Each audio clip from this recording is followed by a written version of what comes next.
BRS BJP పార్టీల మధ్య చీకటి ఒప్పందం ఉందని కరీంనగర్ కాంగ్రెస్ అధ్యక్షులు కోమటిరెడ్డి నరేందర్ రెడ్డి ఆరోపించారు.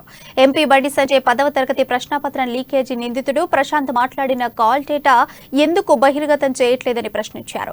కేంద్ర రాష్ట్ర ప్రభుత్వాలు నిరుద్యోగుల విద్యార్థుల జీవితాలతో చెలగాటమాడుతున్నాయని ఫైర్ అయ్యారు. నగర కాంగ్రెస్ ఆధ్వర్యంలో నిరసన కార్యక్రమం చేపట్టారు.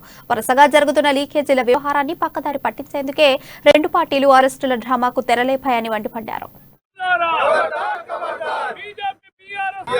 బీజేపీ నాయకుల చీకటి ఒప్పందంతో ఇవాళ నిరుద్యోగుల జీవితాలు విద్యార్థుల జీవితాలతో చెలగాటమాడుతా ఉన్నారు. మరి ఏ బండి సంజయ్ మరి కేసు పెట్టినటువంటి దానిలో ఎందుకు పోలీసు వాళ్ళు మరి 140 సార్లు ప్రశాంత్ అనేటువంటి ఫోన్లో మాట్లాడినని చెప్తా ఉన్నారు కదా.